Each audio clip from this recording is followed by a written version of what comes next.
So hello guys, welcome back to my channel. So guys, कैसे हैं आप सब लोग? आई होप कि आप सब लोग बहुत ही बढ़िया होंगे एंड पहले से और भी ज़्यादा अच्छे होंगे एंड और भी ज़्यादा पैसे वगैरह कमा रहे होंगे। ठीक है गाइस।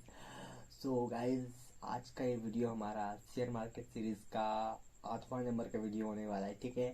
एंड आज की इस वीडियो में हम लोग बात करने वाले हैं कि स्टॉक मार्केट इन्वेस्टमेंट में ध्यान देने वाली बातें, कि अगर आप स्टॉक में इन्वेस्टमेंट करने चाह रहे हो या फिर आप करना चाहते हो, ठीक है, तो उसमें कौन कौन सी बातें हैं जो कि आपको ध्यान देनी है, या फिर कौन कौन सी बातें हैं जो कि ध्यान देनी चाहिए। ठीक है। तो अगर आप पहले करते थे तो अच्छी बात है, अगर नहीं करते थे तो आप अभी और ज़्यादा ध्यान दे सकते हैं उन बातों पर एंड बहुत सारे रिस्क से बच सकते हैं। ठीक है। तो स्टार्ट करते हैं इस वीडियो को। तो इन्वेस्टमेंट के नाम पर बाजार में बहुत सारी फेक कंपनियां भी मौजूद होती है। या आपने ऐसा देखा होगा अपने आसपास कि ऐसे बहुत सारे लोगों के पैसे कहीं डूब जाते हैं या कहीं फंस जाते हैं इन फेक कंपनीज के चक्कर में। तो आज के इस वीडियो में हम इसी के बारे में बात करेंगे कि आप कैसे इन फेक कंपनियों से बच सकते हैं, कैसे अपने पैसे को सही जगह पे इन्वेस्ट कर सकते हैं। ठीक है। आपको हमेशा ऐसे कंपनी से बच के रहना है कि जो कंपनीज फेक इन्वेस्टमेंट मतलब आपको लगता है कि फेक इन्वेस्टमेंट होगा, ऐसी कंपनी से आपको हमेशा बच के रहना है।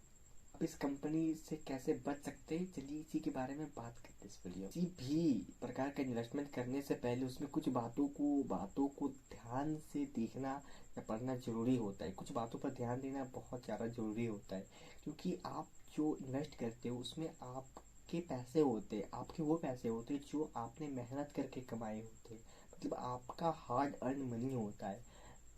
पैसे में आपका बहुत ज़्यादा मेहनत होता है। तो ऑब्वियस सी बात है कि आप अपने पैसे या कोई भी अपने पैसे किसी ऐसी कंपनीज में इन्वेस्ट नहीं करना चाहेगा जहाँ कि उसका पैसा डूब जाए। वो हमेशा अच्छी जगह पर ही इन्वेस्ट करना चाहेगा, है ना? और आप भी ऐसा ही चाहते हैं। ठीक है। इसलिए आप कोई भी प्रकार का इन्वेस्टमेंट करने से पहले कुछ बातों को जरूर ध्यान में रखें। तो वो बात क्या है, चलिए जानते हैं। बेसिकली 3 मुख्य बातें हैं, आपको 3 बातों का ध्यान रखना है। ठीक है। 3 टॉप मेन पॉइंट्स हैं और उसके बाद इसके सब पॉइंट्स होंगे। ठीक है। तो ये 3 बातें क्या क्या है, चलिए जानते हैं इसके बारे में। पहला बात ये कि इन्वेस्टमेंट में लिखी टर्म्स एंड कंडीशन को ध्यान से पढ़ना या समझना।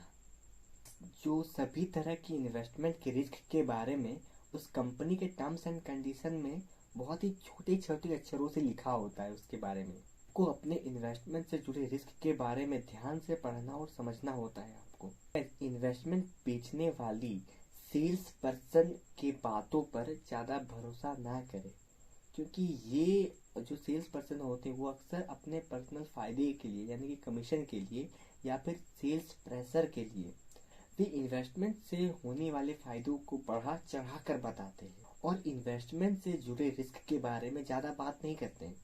आपको वो सेल्स पर्सन की बातों को और इन्वेस्टमेंट से जुड़े टर्म्स एंड कंडीशन में लिखी बातों को दोनों को ध्यान से पढ़ना और समझना होता है। सेल्स पर्सन कुछ भी कह रहा हो और अगर आपको ऐसी बातें उस कंपनी के टर्म्स एंड कंडीशन में, इन्वेस्टमेंट के टर्म्स एंड कंडीशन में अगर नहीं दिखे, तो ऐसे इन्वेस्टमेंट से आपको बच के रहना चाहिए, संभल के रहना चाहिए, या फिर ऐसे में आपको इन्वेस्ट नहीं करना चाहिए। सावधान रहिए, सतर्क रहिए। हमारा दूसरा सबसे इम्पोर्टेंट पॉइंट आता है कि आप इन्वेस्टमेंट डॉक्यूमेंट साइन करने से पहले उसमें लिखे टर्म्स एंड कंडीशन समझने के लिए थोड़ा सा समय जरूर लें। जल्दबाजी में कोई भी डिसीजन ना लें। कहते हैं ना कि दुर्घटना से देर भली, वैसे ये लाइन तो मतलब ऑन रोड में ट्रैवलिंग करते समय ध्यान में रखनी चाहिए। लेकिन लेकिन आपका इन्वेस्टमेंट भी एक पैसे से पैसे बनाने का सफर है, तो आपको इसमें भी ध्यान रखना होता है। आप इसमें सावधानी नहीं बरतते हैं तो आपके पैसों के नुकसान होने की संभावना बढ़ जाती है। कहने का मतलब ये है कि आप जब भी किसी डॉक्यूमेंट में सिग्नेचर करें, चाहे वो इन्वेस्टमेंट का डॉक्यूमेंट हो या कुछ और, तो उसे समझने के लिए थोड़ा सा समय जरूर लें, क्योंकि कोई भी डॉक्यूमेंट साइन करने का मतलब ये होता है कि आपने उसमें लिखा हुआ टर्म्स एंड कंडीशन को अच्छी तरह से पढ़ और समझ लिया है और उससे जुड़ी सारी बातों और रिस्क को भी अच्छे से समझते हैं। लेकिन अक्सर ऐसा नहीं होता, क्योंकि ज़्यादातर लोग बिना पढ़े ही बस भरोसे के भरोसे से ही डॉक्यूमेंट पर साइन कर देते हैं। अगर एक बार आपने बिना पढ़े डॉक्यूमेंट साइन कर दी तो बाद में आप ये नहीं कह सकते कि आपने उस डॉक्यूमेंट में लिखी किसी बातों को नहीं पढ़ा था या नहीं समझा था। इसीलिए हमारी कोशिश यही होनी चाहिए कि किसी भी तरह के डॉक्यूमेंट में सिग्नेचर से पहले डॉक्यूमेंट में लिखी सारी बातों को समझने में थोड़ा वक्त जरूर ले। धैर्य रखें, धीरज रखें, जल्दबाजी करें। डॉक्यूमेंट पढ़ने और समझने के लिए थोड़ा समय जरूर लगता है, थोड़ी देर ही सही, लेकिन इससे आप भविष्य में होने वाली मुसीबतों से बच सकते हैं। अगर पॉसिबल हो तो डॉक्यूमेंट अपने पास रख कर उसे अच्छी तरह से पढ़ और समझ लेने के बाद फिर आप साइन कर सकते हैं डॉक्यूमेंट पर। हमारा जो तीसरा पॉइंट आता है इसमें वो ये है कि इन्वेस्टमेंट ऑफर को ध्यान से समझें। आज आपको इन्वेस्टमेंट से जुड़े बहुत सारे कॉल्स और एसएमएस आते होंगे, ईमेल, इंटरनेट, टीवी या बहुत सारे अन्य माध्यम से आपको बहुत सारे इन्वेस्टमेंट ऑफर जानने या सुनने को मिलते हैं। अगर आपको कोई इन्वेस्टमेंट पसंद आता है और आप उसमें निवेश करना चाहते हैं तो थोड़ा वक्त उसी इन्वेस्टमेंट ऑफर को अच्छी तरह से समझने के लिए जरूर लें जिसमें आप इन्वेस्ट करना चाहते हैं। सो इन्वेस्टमेंट ऑफर में आपको क्या देखना होता है, बेसिकली उस चीज़ के बारे में आप बात करते हैं। पहला बात आपको ये देखना है कि क्या वो इन्वेस्टमेंट लीगल है या नहीं। आपको हमेशा कानूनी तौर पर जो इन्वेस्टमेंट लीगल होती है उन्हीं पर इन्वेस्टमेंट करना है, जो लीगल नहीं उन पर नहीं करना। इन्वेस्टमेंट ऑफर की हिस्ट्री क्या है, कब से इस तरह के ऑफर है और उसमें वास्तव में कितना लाभ प्राप्त हुआ है। तीसरा बात हमको ये देखना होता है कि जिन लोगों ने उस कंपनी में इन्वेस्ट किया है उनके क्या फीडबैक है। चौथी बात आपको ये देखनी होती है कि इन्वेस्टमेंट करने वाली कंपनी के ऑफिस कहाँ कहाँ पर है, उसके खिलाफ कितने कंप्लेंट्स हैं। आप इसे इंटरनेट पर भी चेक कर सकते हैं। इसमें पांचवी बात यह है कि इंटरनेट में जो जानकारी है उसको पर्याप्त ना समझिए। उसके बाद आप हो सके तो उसके किसी मेन ऑफिस में जाए उस कंपनी के, या फिर जो लोकल ऑफिस है उनका वहाँ पर जाए, वहाँ पर विजिट करके कुछ जानकारी प्राप्त करें, उसके बाद ही कुछ डिसीजन लें। गाइस, छठा बात यह है कि हमेशा कैश पेमेंट से बचिए। हमेशा क्रॉस चेक जो कंपनी के नाम से हो उसका उपयोग करें।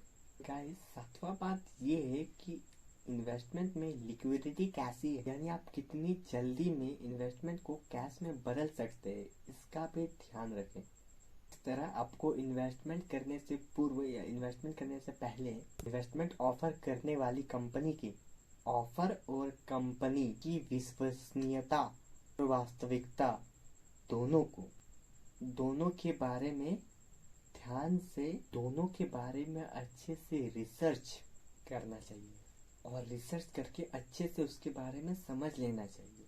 क्योंकि कंपनी अच्छा रिटर्न देने का वादा कर रही है तो सिर्फ इस बात पर आप अपने पैसे कंपनी पर इन्वेस्ट नहीं कर सकते। इसके बाद आपको अपना रिसर्च अच्छे से करना होता है गाइस, क्योंकि अगर आपको बोले कि किसी भी कंपनी में इन्वेस्ट करना है तो आपको नहीं करना है, क्योंकि उससे पहले आपको खुद का अपना रिसर्च, अपना एनालाइज करना है, उसके बाद ही आप किसी कंपनी पे इन्वेस्ट करें, वो भी अपनी मर्जी से, किसी के कहने पर नहीं। आज की वीडियो के लिए बस इतना ही। तो यही थी कुछ बातें जो कि इन्वेस्टमेंट के लिए आपको ध्यान में रखनी है अगर आप किसी कंपनी में इन्वेस्ट करना चाहते हैं या इन्वेस्ट करने का सोच रहे थे या फिर आपने इन्वेस्ट किया है, तो इन बातों का ध्यान रखें। अगर आप अब तक नहीं रख रहे थे तो अब से रखना शुरू कर दीजिए इन बातों का ध्यान, ताकि आपके साथ कोई भी फ्रॉड या कुछ भी धोखा नहीं हो। आप हमेशा जेन्युइन कंपनी के साथ जुड़े एंड जेन्युइन इन्वेस्ट करें। ठीक है गाइस, तो आज के लिए इतना ही आज की वीडियो में। तो मैं मिलता आपको इसके नेक्स्ट वीडियो में, तब तक के लिए सीरीज के सब प्लेलिस्ट को जरूर से वॉच कीजिए एंड बाय बाय गाइस।